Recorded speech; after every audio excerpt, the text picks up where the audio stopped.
veo que esta molécula está conformada por elementos, ¿no? Y estos elementos justamente son el hidrógeno y el oxígeno, ¿no? Son los elementos que abundan mayormente en nuestro planeta. Así también, cada elemento, por ejemplo, el elemento hidrógeno, está conformado por átomo, ¿no? Por ejemplo, este es el átomo del hidrógeno, que tiene un protón y un electrón, ¿no? Entonces, es muy importante todo lo que vamos a llevar a cabo y les va a servir de mucho, ¿no? Para que podamos entender cómo se componen, cómo se forman estos elementos, y estos elementos forman sustancias, moléculas, y esas a la vez forman células, tejidos y demás cosas, ¿no? Bueno, los objetivos para esta primera parte es definir qué es química, los elementos químicos que conforman a los seres vivos, vamos a definir los átomos, vamos a definir la molécula, vamos a definir también la materia, ¿no? Por ejemplo, ¿de qué partículas se componen los seres vivos? ¿No? Este es un ser vivo que está compuesto de células. Esas células están compuestas de cromosomas. Esos cromosomas están compuestos de lo que es el famoso nucleido, el ADN, ¿no? Que son los genes propios del ser humano, de los animales. El ADN está compuesto de sustancias. Esas sustancias están compuestas de elementos. Esos elementos están compuestos de átomos, y así los átomos están compuestos de partículas subatómicas, ¿no? De la misma manera, acá, por ejemplo, la Tierra, ¿no? Está compuesta de diferentes partículas, ¿no? Minerales, partículas, elementos, ¿no? Aquí, por ejemplo, podemos ver una porción de arena ampliada, donde claramente se pueden identificar, ¿no? Diferentes sustancias o partículas, ¿no? Y esas partículas realmente están compuestas de elementos. Bueno, vamos a comenzar a definir qué es la materia brevemente. La materia está formada por partículas elementales que constituyen todo lo que nos rodea e incluso a nosotros mismos. La materia es todo lo que existe, ocupa un espacio y se puede pesar. Entonces la materia se define como todo lo que existe, tiene masa y tiene volumen. Se habla de estados de la materia. Generalmente los estados de la materia son 3. Bueno, son 4, ¿no? Pero en la mayoría del tiempo vamos a hablar de los 3 estados, que son el sólido, el líquido y el gaseoso. Tenemos el siguiente estado, que es el plasma. No hablamos mucho de ello porque ese estado existe a una temperatura elevada, ¿no? 5.600 grados centígrados, que es la temperatura que se tiene en el Sol, ¿no? Ese es un estado plasmático, por ejemplo. Es algo que no tenemos a nuestro alcance, ¿no? Sin embargo, los demás estados sí, ¿no? El estado sólido, líquido y gaseoso. Estos estados pueden cambiar fácilmente, ¿no? Por ejemplo, yo puedo pasar de un estado sólido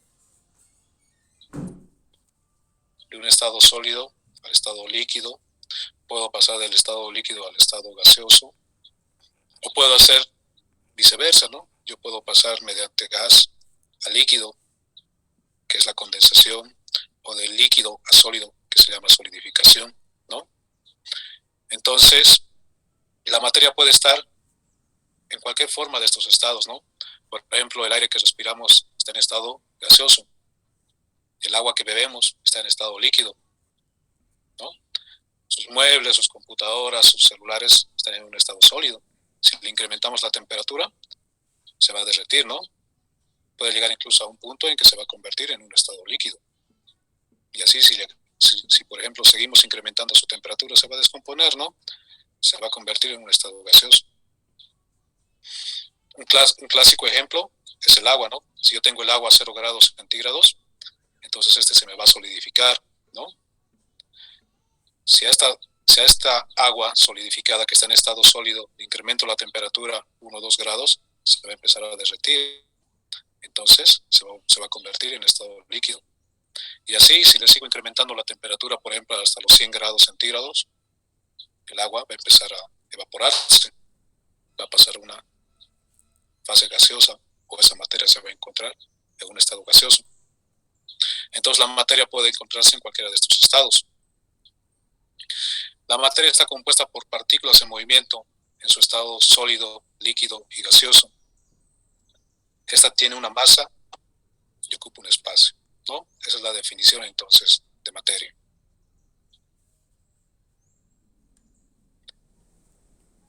A ver, uno de los compañeros, por favor, que nos haga recuerdo qué era la materia.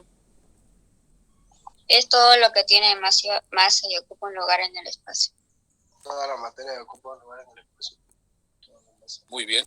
También ocupa un volumen y tiene un peso determinado según la gravedad. También, sí, está bien. También tiene partículas. Sí, partículas que están justamente en movimiento, ¿no? Sí, es la que está integrada por átomos, partículas y... Sí, lógicamente, ¿no? Las partículas, sustancias, elementos, átomos. Incluso más pequeñas llamadas partículas subatómicas o algo así. Exactamente, sí. ¿No? Sí. Es todo aquello que incluso no podemos ver, ¿no? Pero sí existe, ¿no? Ocupa una masa, ocupa un espacio. Algunas no se pueden ver, ¿no? Pero todo eso es materia, ¿no? Y por eso puede estar en estado gaseoso, líquido, sólido. Muy bien. ¿No? El gas casi no se puede ver, es una materia, ¿cómo le pueden decir de todo? Ocupa volumen, mejor dicho, ¿no? Sí, ocupa no. Volumen. Generalmente, para nosotros materia es todo lo que podemos ver, percibir, ¿no? Por ejemplo, el aire, por ejemplo, si bien no lo podemos ver, sabemos que existe, ¿no? Porque estamos respirando, ¿no? Bien. Pero si pudiéramos ver con un microscópico potente, vamos a ver, ¿no? Las partículas de oxígeno, por ejemplo, alrededor nuestro, ¿no? Por tanto, eso es materia. Ocupa un espacio, ocupa un volumen. Tal vez no lo podemos percibir con nuestros sentidos, pero con un microscopio sí lo podemos percibir, ¿no? Muy bien. La química y su importancia. ¿Por qué es importante el estudio de la química, no? Entonces, el conocimiento de la química es esencial para poder comprender a los organismos y cómo funcionan. Por ejemplo, este jaguar, las plantas, los insectos y los microorganismos que no se ven comparten similitudes fundamentales en su composición química y en sus procesos metabólicos básicos. Esas similitudes químicas proporcionan una fuerte evidencia de la evolución de todos los organismos a partir de un ancestro en común y explican en gran parte por qué los biólogos aprenden estudiando a las bacterias o a las ratas en laboratorios. Se puede aplicar a otros organismos, incluyendo a los seres humanos, ¿no? Entonces, es por esto que es bien importante la química, ¿no? Porque todos compartimos similitudes fundamentales en la composición química y en los procesos metabólicos básicos, ¿no? Por eso, justamente, los científicos, los del laboratorio, no necesariamente necesitan estudiar a los seres humanos, ¿no? Pueden estudiar otro tipo de organismos, ¿no? O animales. ¿Por qué? Porque tenemos similitudes fundamentales en la composición química.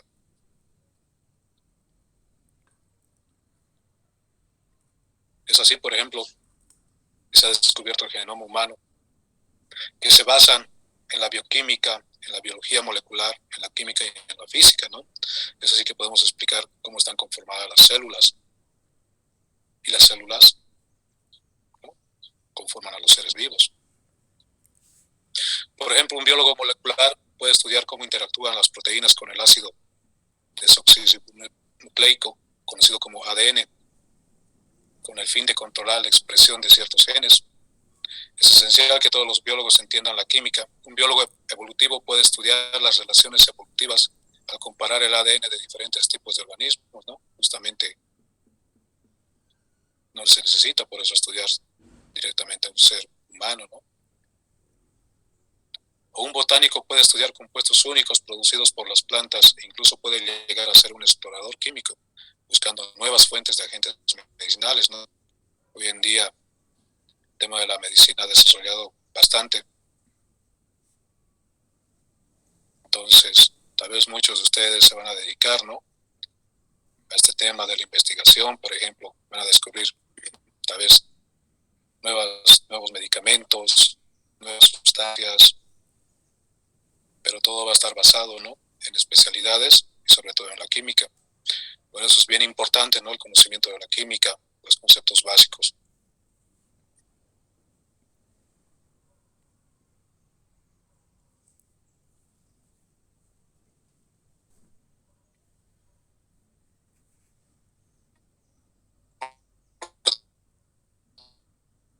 Tanto, para recapitular la materia, son todas las cosas, ¿no?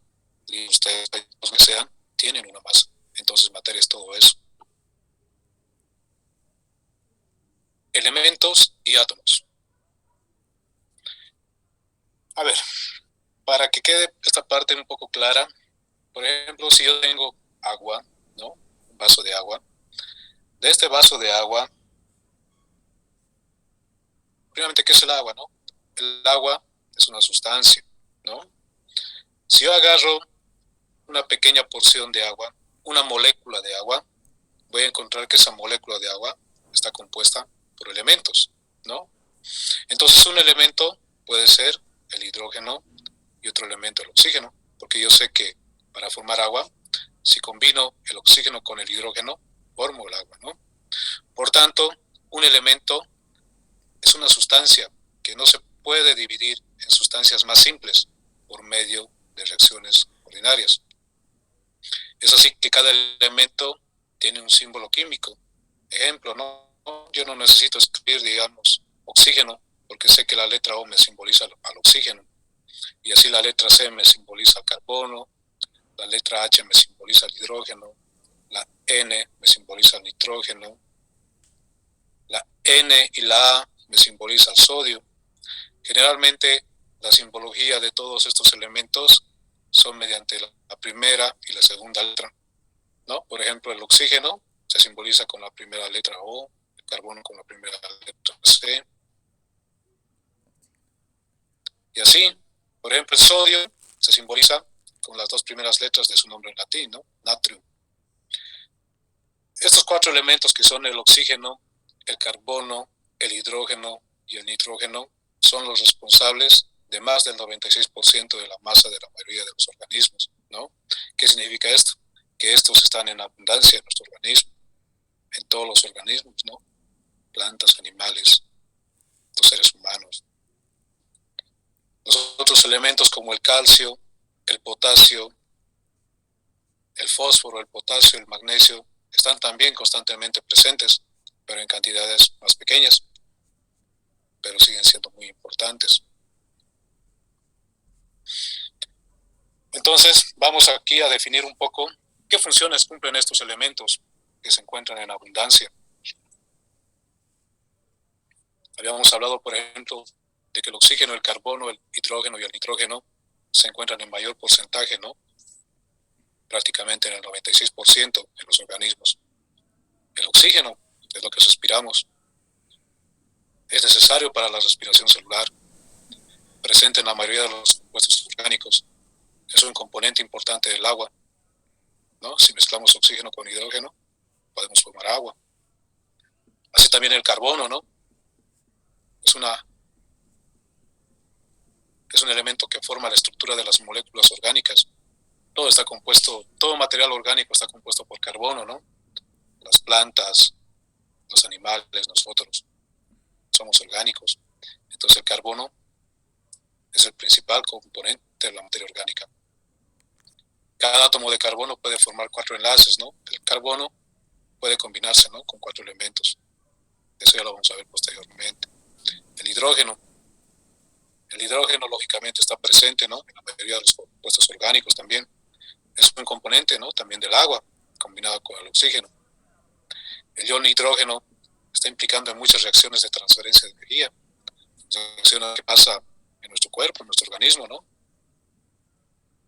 La comida, lo que consumimos, por ejemplo, al final sufre una transformación energética, ¿no? El nitrógeno es un componente de las proteínas y ácidos nucleicos. Es un componente de la clorofila en las plantas, ¿no? Muy importante. Así también el calcio. El calcio es un componente estructural de los huesos y de los dientes. El ion calcio, por ejemplo, es importante en la contracción muscular, la conducción de impulsos nerviosos y la coagulación sanguínea asociado con la pared celular de las plantas. Es importante el calcio. El fósforo también es un componente de los ácidos nucleicos y de los fosfolípidos de las membranas, importante en las reacciones de transferencia de energía, componente estructural de los huesos también, ¿no? El ion potasio, ion positivo en el citoplasma de las células animales, importante en la función nerviosa, afecta la contracción muscular, controla la apertura de los estomas en las plantas. El azufre, componente de la mayoría de las proteínas.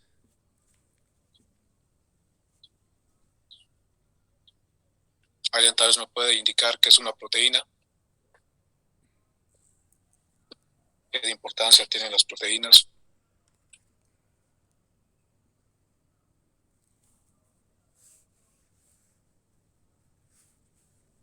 Bueno, las proteínas son importantes para la regeneración celular, ¿no?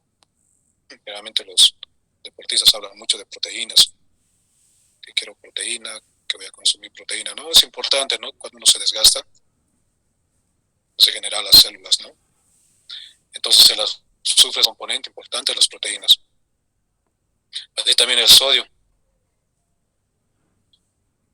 que se encuentra en el líquido intersticial de los animales o de los seres vivos. Es importante en el equilibrio de los líquidos, es esencial para la conducción de impulsos nerviosos, importante en la fotosíntesis de las plantas.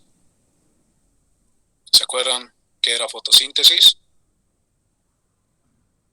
Tenemos 72 participantes. A ver, ¿alguien se anima? Es cuando la planta ¿Lo puedes? hacen su propio alimento. Es la energía de las plantas que exhalan en el agua. ¿Puedes repetir la pregunta? Es que no se escuchó bien. De acuerdo. Fotosíntesis. ¿Alguien se acuerda qué era fotosíntesis? Es el proceso que hacen las plantas para generar el oxígeno. Exactamente, ¿no? Entonces, la fotosíntesis. Es una reacción, ¿no? Una reacción química. Las plantas, por ejemplo, absorben energía solar, absorben agua, absorben dióxido de carbono. ¿Y qué nos dan como resultado? Oxígeno, ¿no? Exactamente, ¿no? Entonces el cloro es importante para esto. Y así también el hierro, ¿no?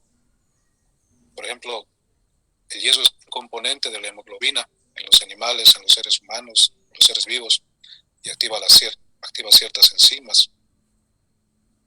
A ver, recordemos que era hemoglobina. ¿Por qué es importante la hemoglobina? Es la que se encuentra en los glóbulos rojos. Sí, exactamente. Así es. Es importante, ¿no? Para el transporte de oxígeno, por ejemplo, ¿no? Entonces es así que estos elementos son muy importantes, ¿no? Porque componen prácticamente o se encuentran en todos los organismos.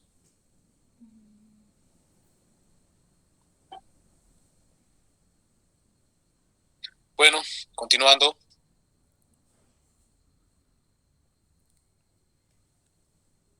Vamos a definir ahora lo que es un átomo. Entonces, el átomo es la partícula más pequeña en la que un elemento se puede dividir sin perder su naturaleza. Entonces, ¿qué habíamos dicho que era un elemento? ¿Alguien nos puede recordar? ¿Qué es un elemento?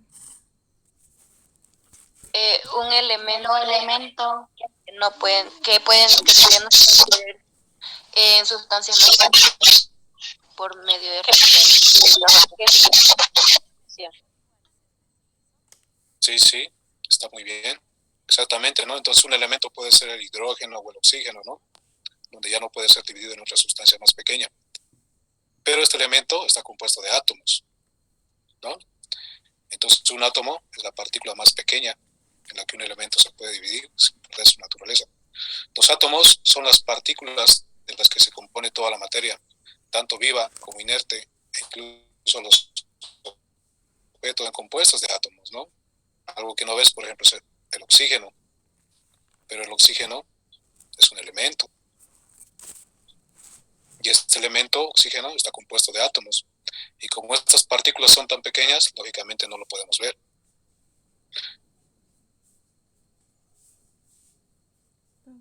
Así observas un tejido vegetal mediante un microscopio, se podría ver sus células, pero no sus átomos, porque son muy pequeños, ¿no? Se dice que en una cucharadita de agua hay unos 500.000 trillones de átomos, ¿no? Bastante. Características del átomo. Por su tamaño, es imposible estudiar directamente la estructura de los átomos. A partir de la evidencia experimental, se han planteado modelos para describir sus características, ¿no?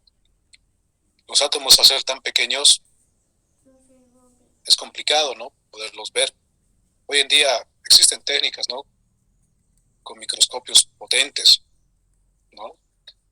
Claro, lógicamente cuesta mucho, pero ya se puede, ¿no? Es muy, muy potente ya la tecnología. Pero sin embargo, en los años donde no existía todavía esta tecnología, se plantearon hipótesis. Y es así que los físicos han planteado diferentes teorías sobre el átomo. Es por eso que tenemos algunos modelos atómicos. Por ejemplo, Demócrito nos decía, la materia estaba compuesta por diminutos cuerpos indivisibles. El modelo atómico de Dalton nos decía que se representa el átomo como una esfera compacta, indivisible e indestructible. Otro modelo, por ejemplo, el modelo de Thomson, nos decía que el átomo era como un budín de pasas. Era esférico, estaba formado de materia difusa cargada positivamente, con electrones incrustados. Y así llegamos a los modelos actuales, donde hoy en día sabemos que un átomo está compuesto de un núcleo, y este núcleo está compuesto de neutrones, protones, y también tiene electrones que están orbitando alrededor del núcleo, ¿no? Entonces esa es la teoría actual, ¿no? Del átomo. Entonces Werner, Heisenberg y Erwin Schrödinger,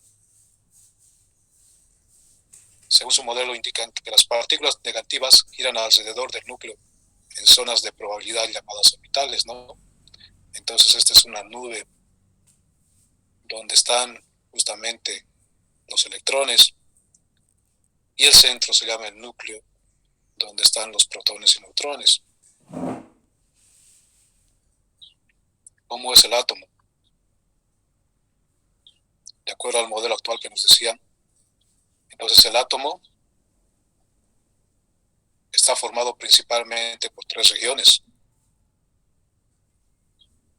y 3 partículas subatómicas. Tenemos el núcleo, ¿no? El núcleo nos concentra las partículas positivas llamadas protones, que ahorita se representan acá, ¿no? Los protones son partículas positivas. Y también tenemos partículas neutras, que vienen a ser los neutrones, que no tienen carga. Y los electrones están orbitando alrededor, ¿no? Del núcleo.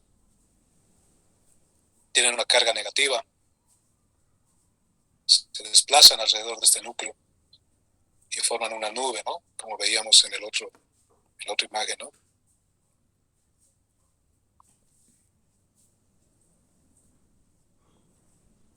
No sé si hasta aquí hay alguna duda del átomo. No sé si se ha comprendido la definición del átomo.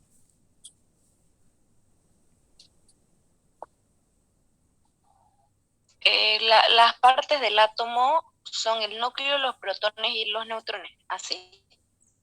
Sí, ¿no? Justamente, perfecto, ¿no? Justamente el átomo tiene un núcleo, ¿no?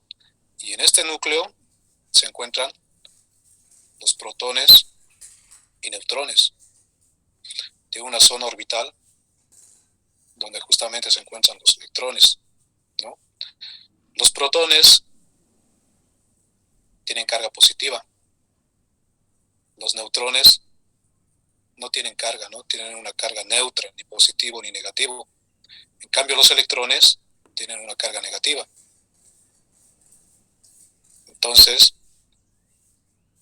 los protones, neutrones y electrones son partículas subatómicas que conforman el átomo.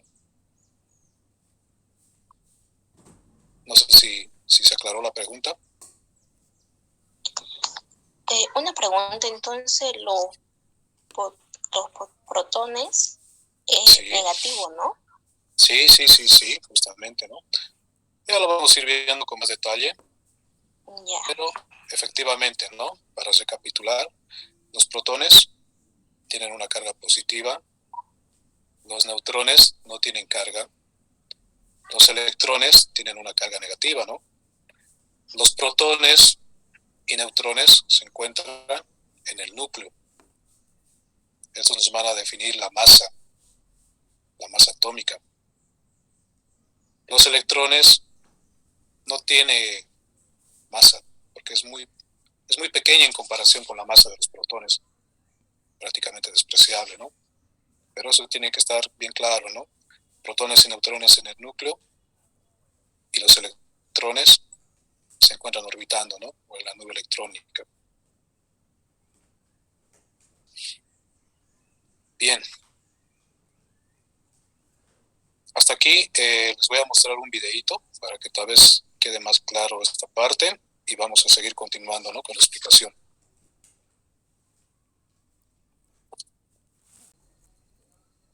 Por un lado, los átomos son la unidad básica de la materia y van de 0,1 a 0,5 nanómetros de ancho. Son tan pequeños que ni siquiera pueden ser vistos por medio de un microscópico común. Hay muchos tipos de átomos y cada uno tiene un número, una masa y un tamaño únicos. Las agrupaciones de átomos de un mismo tipo constituyen los elementos químicos. Un elemento es una sustancia química pura que cuenta con átomos de la misma clase y se distingue por su número atómico. El número atómico deriva a partir de la cantidad de protones presentes en el núcleo de los átomos del elemento. Hasta el momento se han descubierto 118 elementos y han sido divididos en metales, metaloides y no metales. Cada elemento tiene su propio conjunto de propiedades y la mayoría se encuentran en la Tierra, mientras que unos pocos se han desarrollado a partir de reacciones nucleares. Todos los elementos pueden encontrarse en la tabla periódica, listados de acuerdo a su número atómico. Los átomos de cada elemento están compuestos por protones, neutrones y electrones. Los protones y neutrones se encuentran en el núcleo, situado en el centro de los átomos, mientras que los electrones giran a su alrededor y están unidos al núcleo gracias a la fuerza electromagnética. Los electrones poseen una carga eléctrica negativa y es por esto que se sienten atraídos hacia el núcleo, ya que los protones tienen carga eléctrica positiva. Por otra parte, los neutrones no tienen carga eléctrica. Los átomos de diferentes elementos se unen y forman moléculas. Esto sucede por medio de reacciones químicas. Por ejemplo, dos átomos de hidrógeno y un oxígeno se combinan para hacer una molécula de agua. Por tanto, una molécula es la cantidad más pequeña que puede existir de una sustancia. Está constituida por átomos que son diferentes entre sí y por esta razón se pueden separar cada uno de ellos. Sin embargo, dichos átomos son indivisibles entre sí. Las moléculas pueden tener propiedades muy diferentes de las que tienen los elementos que la componen. Por ejemplo, el agua se comporta de manera muy diferente a cómo se comportan individualmente el oxígeno y el hidrógeno. Por otra parte, un solo átomo no puede existir de manera independiente en la naturaleza sin unirse a algo. Por ejemplo, nunca encontraremos un solo átomo de oxígeno. Siempre estará unido a algo de la naturaleza, por lo que siempre podemos encontrar una molécula de oxígeno, de carbono o de agua. Los átomos de las moléculas están adheridos entre sí de una manera particular, dependiendo de la cantidad de enlaces que el átomo pueda hacer. Debido a esto, las moléculas pueden tener formas hexagonales, pentagonales, etc. Finalmente, las moléculas tienden a agruparse y su formación depende de su estado. Por ejemplo, en un estado gaseoso, las moléculas suelen andar volando alrededor. En un estado líquido, las moléculas tienden a estar vagamente agrupadas, razón por la cual se pueden mover, mientras que en estado sólido las moléculas están más apretadas y juntas y solo pueden vibrar. Gracias. ¿Se puede visualizar la presentación? Claro, Sí. sí. Sí, se Se Negro. visualiza. Qué bueno, gracias. Bien, entonces vamos a continuar explicando ahora qué es el número atómico. Ya habíamos indicado entonces,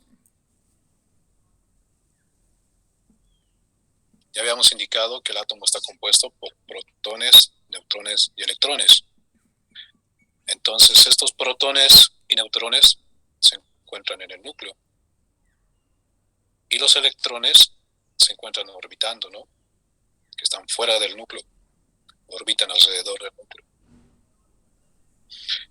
¿Qué es el número atómico entonces? El número atómico es la identidad de un átomo, o identifica un átomo. Entonces la identidad de un átomo está determinada por el número de protones en su núcleo, llamado también número atómico. Generalmente en la bibliografía común es representada con la letra Z, o también puede haber otra representación, ¿no? Pero en la mayoría se representa con la Z, y significa que son los protones que se encuentran en el núcleo. Cuando un átomo es neutro, posee la misma cantidad de protones y electrones. Entonces, habíamos indicado que el número atómico generalmente se lo representa con Z, lo cual significa nada más el número de protones que el átomo tiene en el núcleo, y el átomo generalmente es eléctricamente neutro. Esos números de protones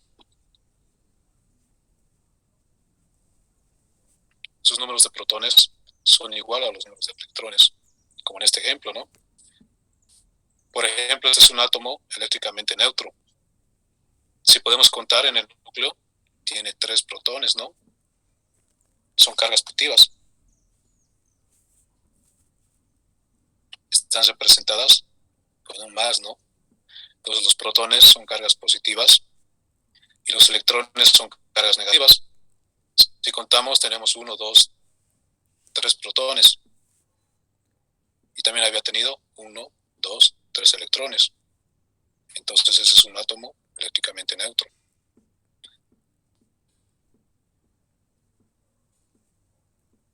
Entonces, el número atómico determina la identidad del átomo y define el elemento correspondiente.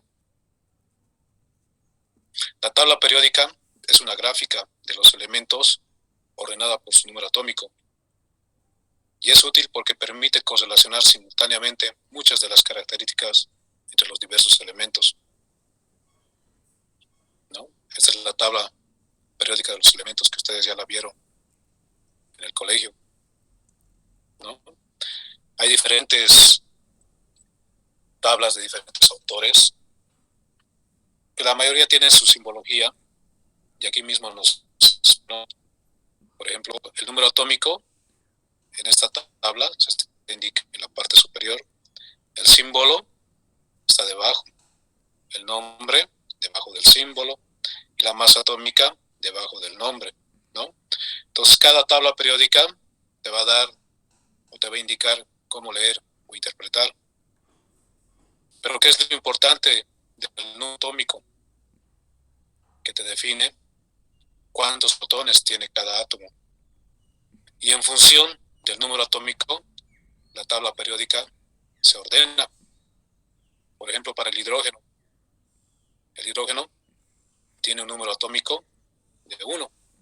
Eso significa que este tiene un protón en el núcleo. El helio había tenido un número atómico de 2.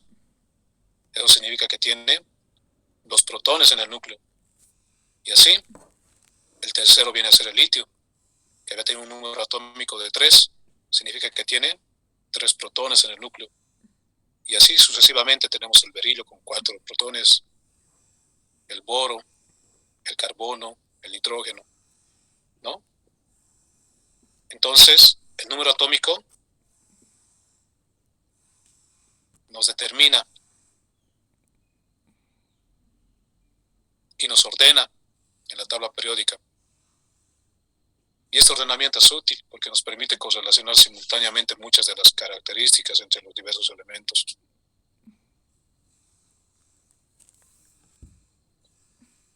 ejemplo, en alguna otra bibliografía van a encontrar una letra con un subíndice en el lado izquierdo que te dice 1H. ¿Qué significa? Que esto te indica la cantidad de protones, ¿no? Indica la cantidad. El núcleo hidrógeno contiene un protón. ¿Cómo simbolizamos el protón, no? Por si acaso el protón no es necesario escribir, ¿no? Generalmente se simboliza con una P y un signo más. El electrón, por ejemplo, se simboliza con una E y un signo menos. Y el neutrón generalmente es simbolizado solamente con la letra N minúscula. Por ejemplo, en este caso, si tenemos algo simbolizado así, 8-O, bueno, 8 en subíndice y el O, significa que este nos está indicando el número atómico del oxígeno. Y significa que tiene 8 protones en el núcleo, ¿no? Está, por ejemplo, en esta tabla periódica, los protones están simbolizados en la parte de arriba, ¿no? Nos está indicando que tiene 8 protones. O su número atómico es 8, ¿no? Es lo mismo, ¿no? El número atómico, entonces, no es nada más que la cantidad de protones en el núcleo.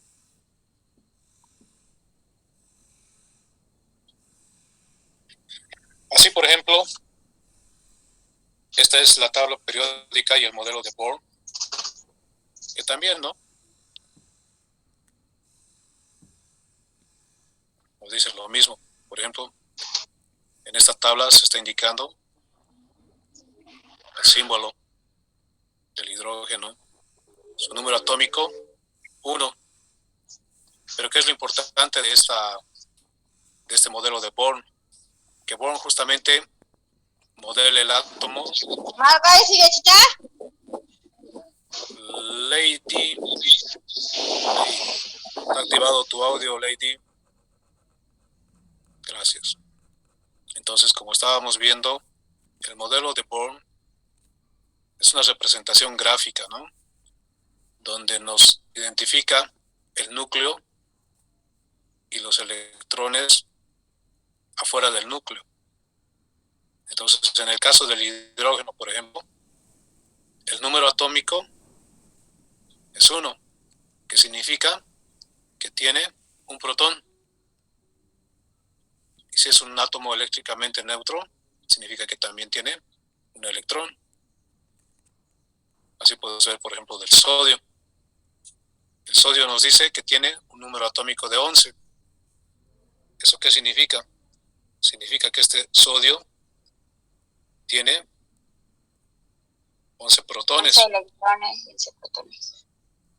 Exactamente. Entonces, el modelo de Bohr es justamente esta representación gráfica, ¿no? Donde nos representa a los protones y neutrones en el núcleo y los electrones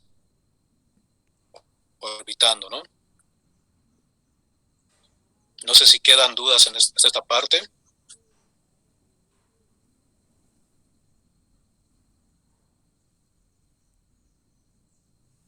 Yo creo que está entendible, ¿no? Se entiende a la perfección. Está más claro que el agua. Qué bueno, me alegra. Muy bien, continuemos entonces. Y así vamos a definir qué es el número másico. Entonces, el número másico no es nada más que la cantidad de protones y neutrones en el núcleo. Se la llama número másico o masa atómica y puede ser representada con la letra A. Entonces, la masa atómica o el número másico no es nada más que la suma del número atómico, que también son los protones, más los neutrones. La masa de una partícula subatómica es muy pequeña, demasiado pequeña para que pueda expresarse convenientemente en gramos o incluso en microgramos, ¿no? Habíamos dicho de que estas partículas subatómicas son demasiadamente pequeñas. Por tanto, estas masas se expresan en términos de la unidad de masa atómica, conocida como UMA, o también llamada Dalton, en honor al químico John Dalton, ¿no? Que formuló la teoría atómica en 1800. Entonces, por ejemplo, Si yo hablo de UMAS y digo una UMA, significa que es igual a la masa de un protón o de un neutrón.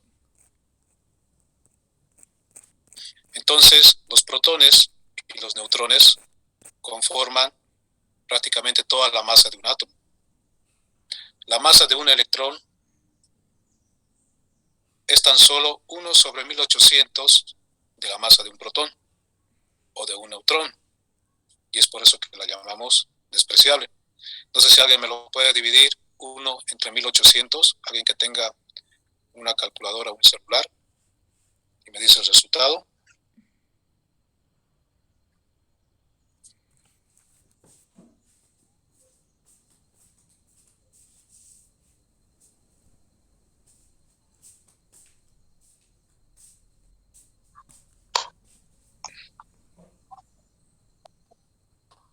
Sale 0.00055.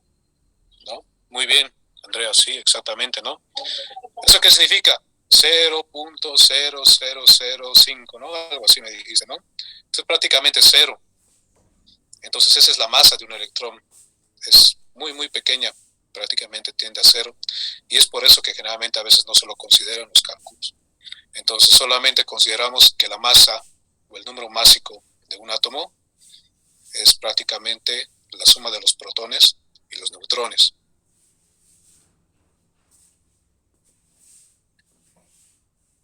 Entonces, la masa atómica de un átomo es un número, indica aproximadamente cuánta materia contiene en comparación con otro átomo.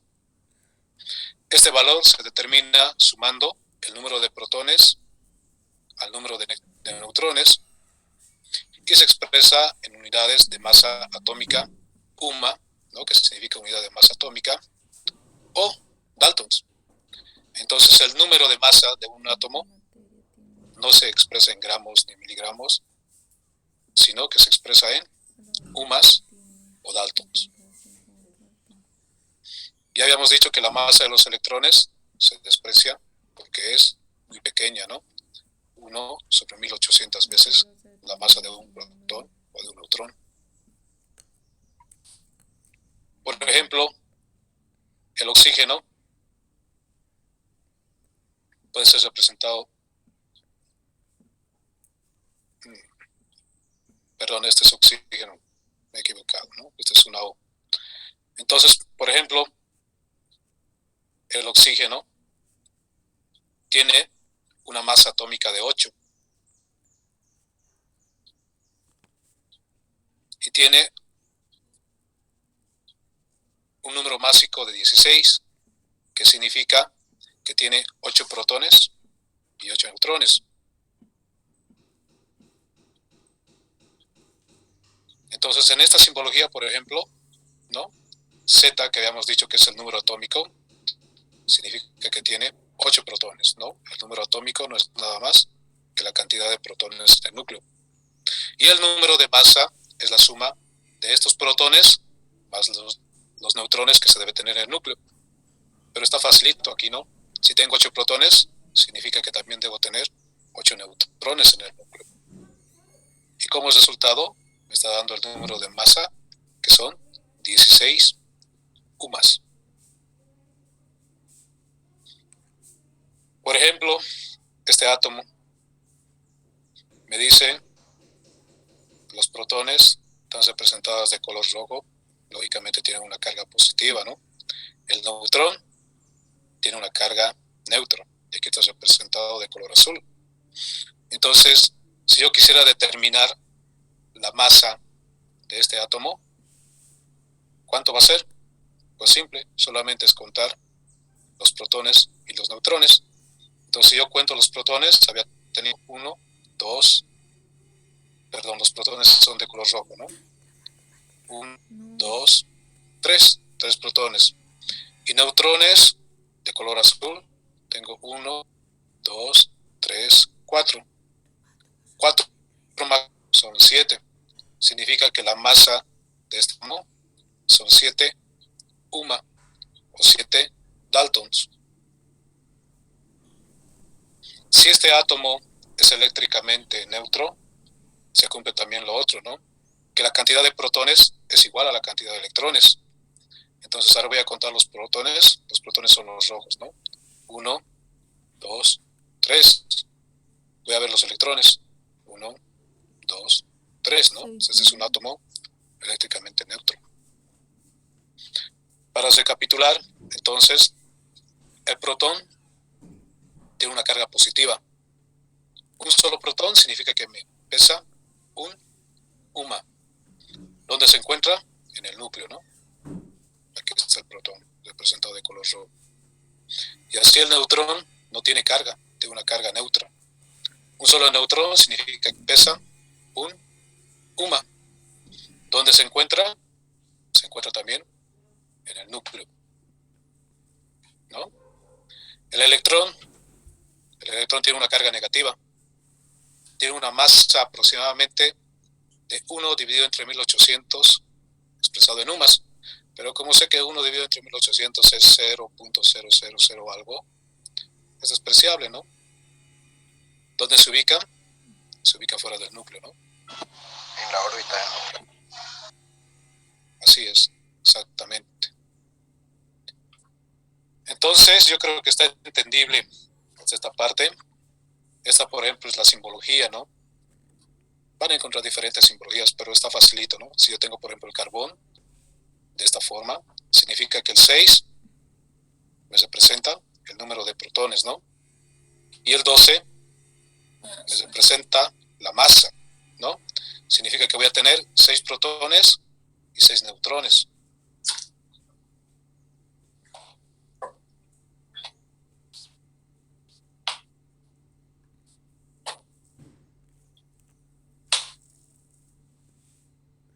Bien, hasta esta parte ya tenemos claro de qué son los protones, qué son los neutrones, qué son los electrones, qué es el número atómico, qué es el número de masa.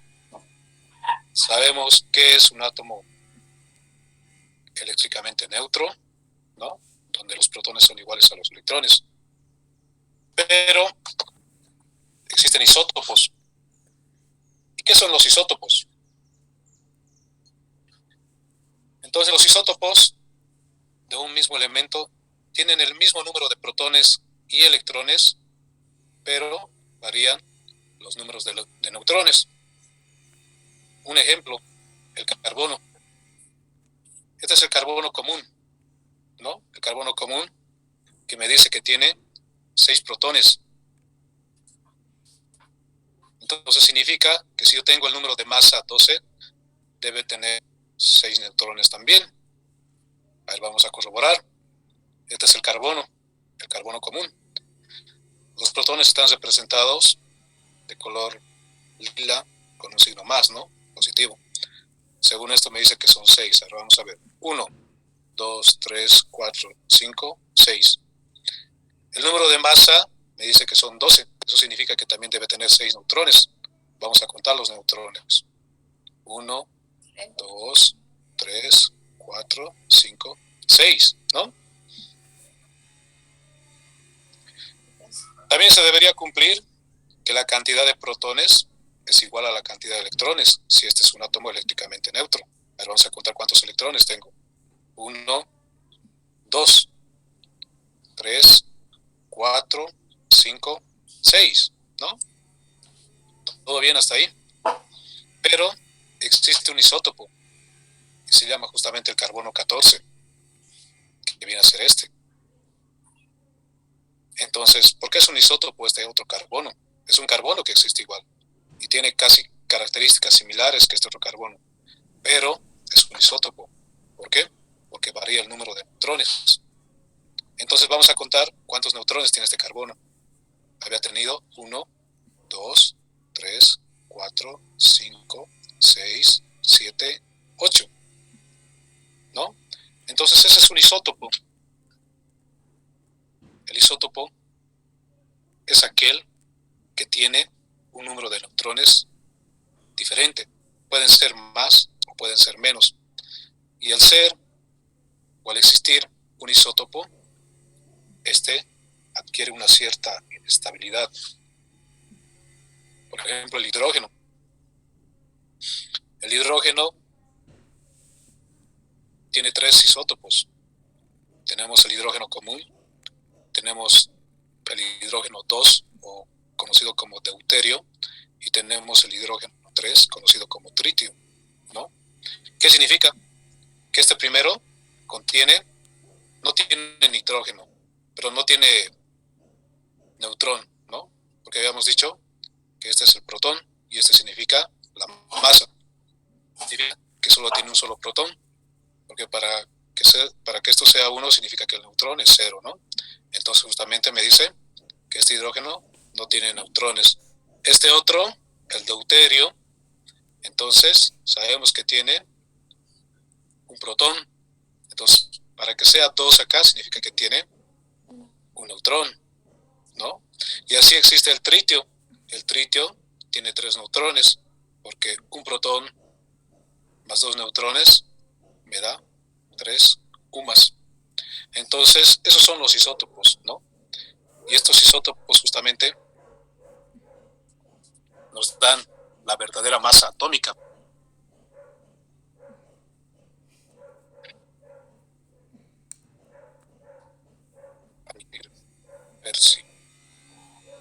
Ya.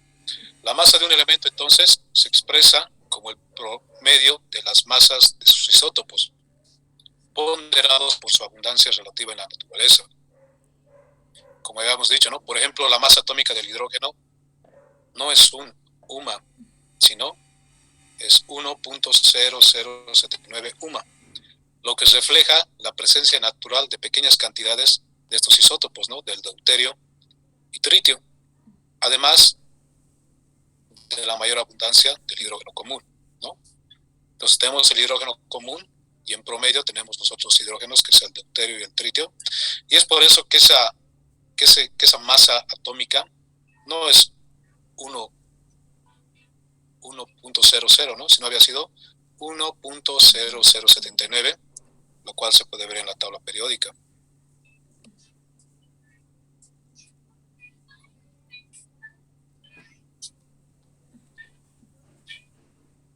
¿No? Aquí está. Número atómico 1. La cantidad de protones. Como sé que este no tiene neutrones, entonces su masa atómica debería ser 1, pero no es 1, ¿no? Es 1.0079. ¿Por qué? Porque este hidrógeno no es único, ¿no? Había habido otros hidrógenos, que son los isótopos del hidrógeno, ¿no? El deuterio y el tritio. Así también habíamos analizado, por ejemplo, el oxígeno, ¿no? El oxígeno, por ejemplo, tiene un número atómico de 8, ¿no? Pero su masa atómica no es 16, ¿no? Había sido menos. No era el carbono el que estábamos analizando, ¿no? El carbono, por ejemplo, tiene 12.011 de masa atómica, ¿no? Significa que este también tiene su isótopo, que es el carbono 14, ¿no?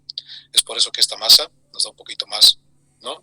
Entonces, así los elementos que vemos acá no tienen una masa entera, ¿no? Por ejemplo, el nitrógeno igual tiene isótopos, ¿no? Dice 14.0067. Eso significa que existe otro nitrógeno, ¿no? No es tan abundante, pero que sí existe en la naturaleza, ¿no? Lógicamente, el que más abunda es este nitrógeno común. Pero a veces nosotros, por finales de cálculo, redondeamos esto, ¿no? A un valor entero. Mucho depende si es que queremos hacer el análisis de isótopos o no.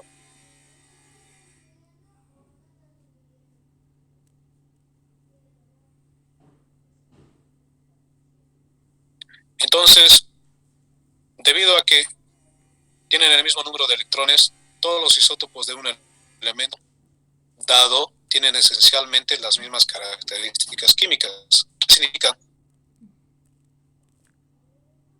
Que este isótopo, en este caso este sería el isótopo, es similar a este otro isótopo. ¿Por qué? Porque tienen la misma cantidad de electrones. Y si tienen la misma cantidad de electrones, tienen parecidos químicos.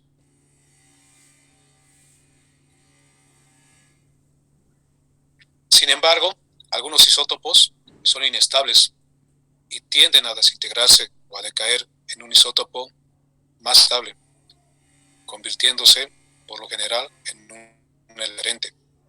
Y estos son conocidos como radioisótopos, porque se emite una radiación durante este proceso. Es así que, por ejemplo, la desintegración radioactiva del carbono 14, que este es un isótopo del carbono, se produce cuando un neutrón se desintegra para formar un protón y un electrón de rápido movimiento es emitido desde el átomo en una forma de radiación conocida como partícula beta. Y el átomo estable que resulta es la forma común del nitrógeno. ¿Qué significa esto? Que este isótopo del carbono es inestable. ¿Qué significa que sea inestable? Por ejemplo, ¿cuántos neutrones tiene? Habíamos contado hace rato que tenía 8 neutrones. Entonces, realmente cuando son inestables, buscan la estabilidad. Y en el momento de que quieren buscar la estabilidad, entonces a veces esos neutrones se transforman en protones. Entonces, por ejemplo, si yo sé que este tiene 6 protones, tiene 8 neutrones, si un neutrón se elimina y se transforma en protón, significa que este 6 ya se va a convertir en 7, ¿no? Pero significa que ya no voy a tener los 8 neutrones porque uno va a desaparecer. Y entonces es así como incluso este se puede transformar en nitrógeno. ¿Por qué? Porque la forma común del nitrógeno dice que tiene 7 protones y 7 neutrones, ¿no? Pero cuando pasa eso, se genera una radiación, ¿no? Y a la misma vez se forma un electrón. ¿Por qué? Siempre va a haber el número de protones igual al número de electrones, ¿no? Entonces un radioisótopo es justamente eso. Es nada más que un isótopo que está inestable. Y es lo que justamente se aprovecha, ¿no? Se aprovecha para hacer muchos estudios.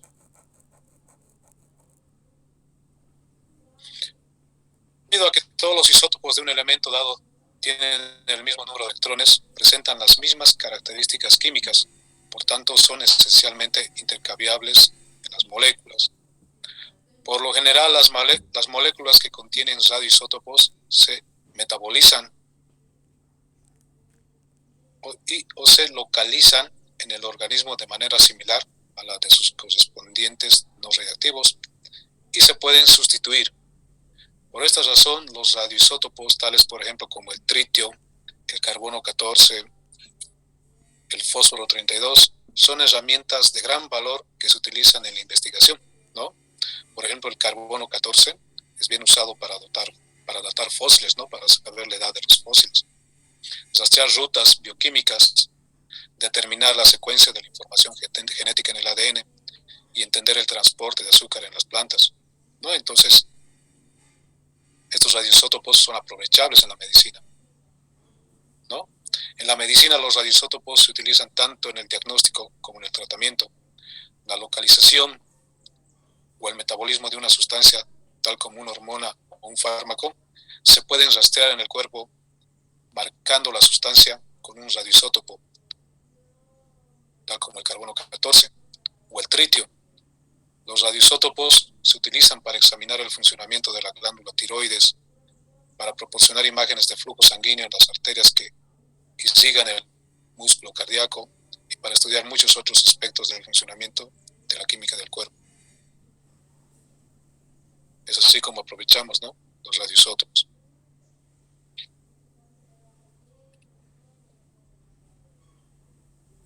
Bien, tenemos unos minutos más. No nos falta mucho para terminar, déjenme ver. Sí. No sé si hasta aquí hay alguna duda, pero más que todo, ¿no?, es entender ¿Qué es un radioisótopo? No es nada más que un isótopo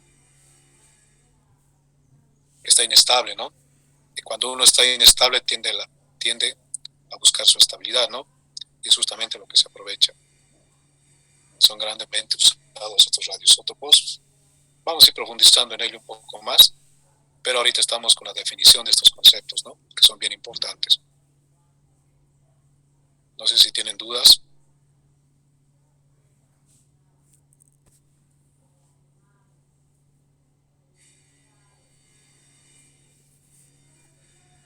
¿Se entendió nomás? Ya, no hay problema. Vamos a volver a profundizar, ¿ya? Sin embargo, hay igual un video que les voy a mostrar, pero no sé si nos va a dar el tiempo.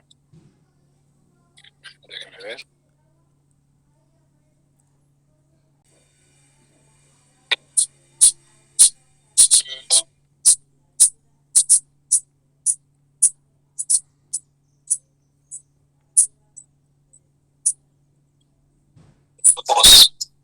Mediante pruebas experimentales se sabe que los átomos del mismo elemento pueden tener ligeras diferencias. Pero, ¿a qué se debe esto? A pesar de que siglos atrás los científicos hablaban sobre la igualdad de los átomos del mismo elemento, en la actualidad se sabe que existen diferencias entre átomos del mismo elemento y esas diferencias tienen que ver con sus partículas subatómicas, específicamente con los neutrones. Recordemos que el átomo está constituido de electrones, protones y neutrones, cada uno de ellos con diferente masa.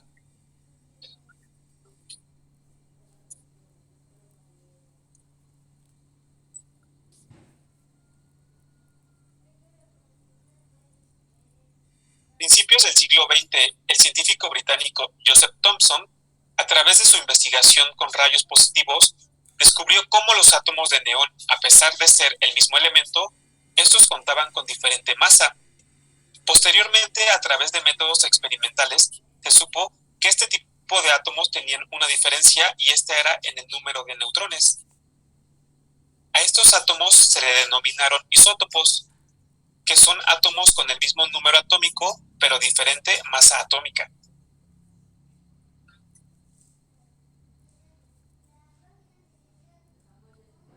Como recordaremos, la identidad de un elemento es en parte por su número atómico.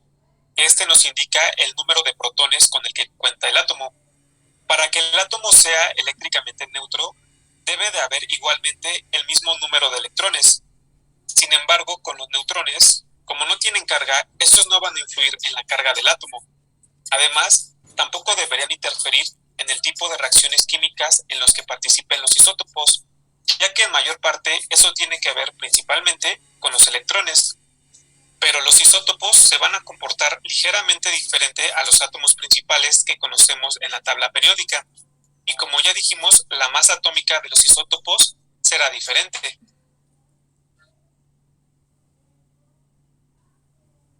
Como la masa atómica del neutrón y el protón son muy similares, al tener la masa atómica del elemento, podemos saber cuántos neutrones tiene este. Solo basta con restar la masa atómica menos el número atómico, donde A será la masa atómica y Z el número atómico.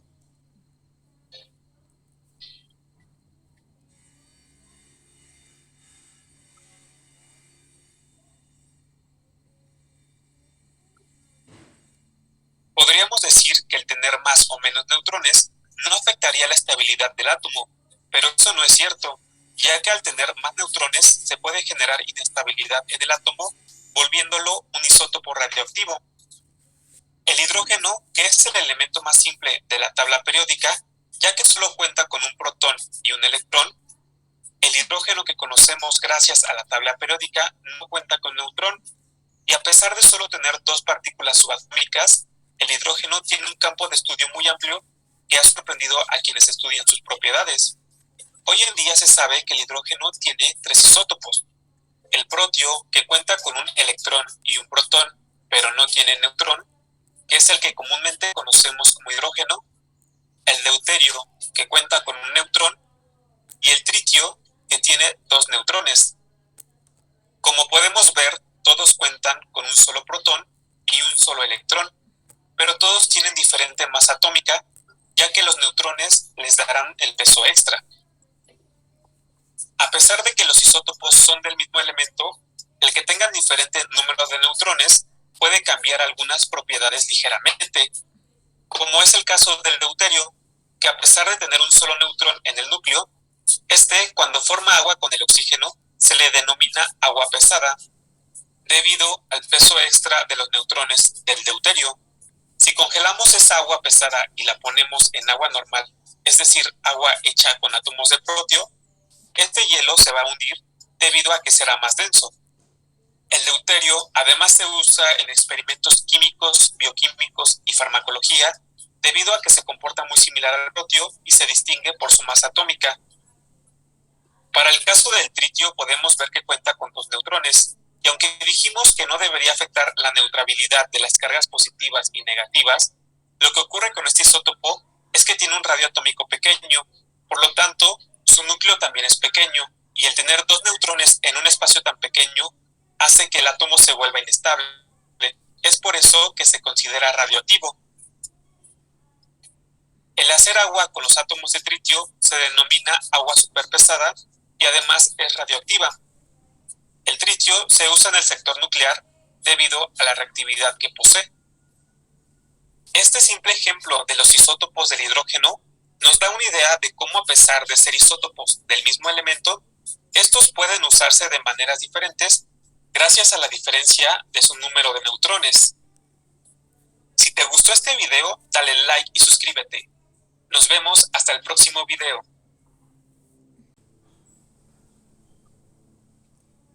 Muy bien. ¿Se logró visualizar el video? Sí. Sí, a la perfección. Sí. Creo que, Como que me aclaró algunas cositas. qué bueno, ¿no? Es bueno los videos. Entonces yo creo que está entendible hasta esta parte. Y es hora justamente. Entonces nos vamos a ver, yo creo, en la siguiente clase. Me imagino que va a ser el día martes, ¿no?